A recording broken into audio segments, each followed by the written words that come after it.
sigamos para a questão 76 da prova azul do Enem de 2019, prova de Ciências Humanas, tá? O texto, ele é um texto bastante... como é que eu posso dizer para vocês? Ele é um texto importante, um pouco complexo, né? Até porque a gente tem aí, né, a autoria da grande filósofa alemã Hannah Arendt, né, que é uma dos grandes nomes, né? Ela traz aí, a questão traz a obra desse livro pra gente, trecho dessa obra, né, a Origens do Totalitarismo. Ela vai falar justamente sobre os diversos sistemas totalitários que se desenvolveram na Europa ali na década de 20, na década de 30, né? Porque não citar o nazismo, o fascismo, né? O próprio stalinismo como um regime também totalitário, tá? Vamos ver o que esse trecho do livro da Hannah Arendt traz pra gente. Diz o seguinte: essa atmosfera de loucura e irrealidade criada pela aparente ausência de propósito é a verdadeira cortina de ferro que esconde dos olhos do mundo todas as formas de campos de concentração.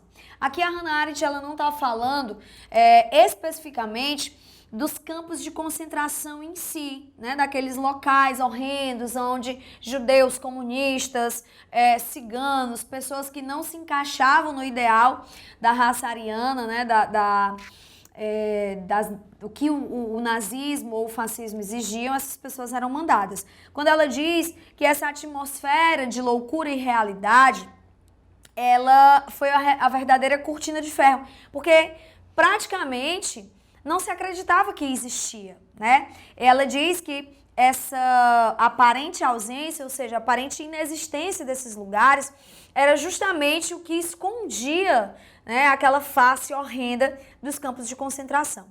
Vistos de fora, os campos e o que neles acontece só podem ser descritos com imagens extraterrenas, como se a vida fosse neles separada das finalidades deste mundo. Ou seja, ela diz que nesses lugares as pessoas elas perdiam a sua condição humana. Na verdade, as pessoas não perdiam, lhes era arrancada essa condição humana. E o pior, as dirigências desses campos de concentração faziam essas pessoas acreditarem que elas não eram mais humanas, né? Isso é a pior parte dessa realidade que o mundo presenciou nas décadas de 20 e 30. Mais que o arame farpado, é a irrealidade dos detentos que ele confina, que provoca uma crueldade tão incrível que termina levando à aceitação do extermínio como solução perfeitamente normal. Então, exatamente o que a gente estava conversando. O arame farpado, ele não é nem isso, né, o pior, não é nem a condição que existia dentro dos campos de concentração, mas é que a confinação dessas pessoas em um ambiente completamente tóxico, completamente desumano, tirava essas pessoas da realidade, jogavam elas em uma condição completamente desconectada com a realidade, e isso era o que era mais cruel. As pessoas acabavam aceitando o extermínio, como ela diz no final, como uma solução perfeitamente normal. Se você tirar a condição humana dessas pessoas, elas deixam de ser humanos e a sociedade passa a aceitar que elas sejam exterminadas como qualquer outro tipo de ser vivo, ou uma praga, algo do tipo, tá? Então vamos ver o que a Universidade da Questão diz pra gente. A partir da análise da autora, no encontro das temporalidades históricas, evidencia-se uma crítica à naturalização do quê? Que encontro é esse destas temporalidades históricas, né? Ou seja, do período da década de 20, de 30, dessa condição de ser humano e de ter roubado de ter sido roubado, né, da sua condição humana, que era o que acontecia dentro dos campos de concentração. Esses processos evidenciam uma crítica à naturalização do Item A, ideário nacional que legitima as desigualdades sociais. A Hannah Arendt, ela não critica isso, ela não evidencia essa questão desse ideário nacional como uma questão de desigualdade social, vai para além disso, vai para a questão da condição humana. Tem B, alienação ideológica que justifica as ações individuais. Não eram ações individuais, eram ações coletivas. Essa alienação existe? Existe. Era ideológica? Também. Mas o item ele se torna errado quando ele coloca que essas ações elas eram individuais. Havia uma sistematização para que os campos de concentração acontecessem. C.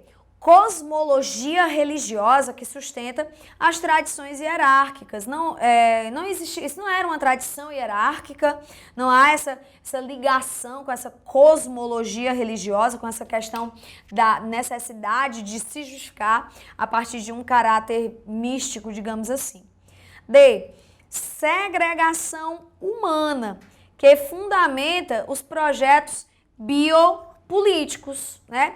Esse item se encaixa perfeitamente. Essa separação que acontecia entre as pessoas que iam para os campos de concentração, que acabava fundamentando esses projetos biopolíticos. O que foram os campos de concentração, senão esses projetos que tinham aí uma função política, mas também que tinham uma função de extermínio, tinham uma função de dizimação, de genocídio,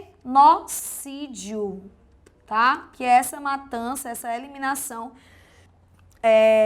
das pessoas, né? De uma raça inteira, de uma etnia inteira que eram os judeus.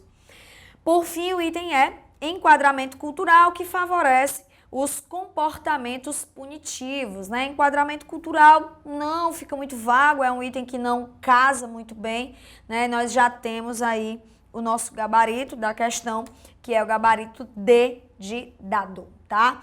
Segregação humana que fundamenta os projetos biopolíticos.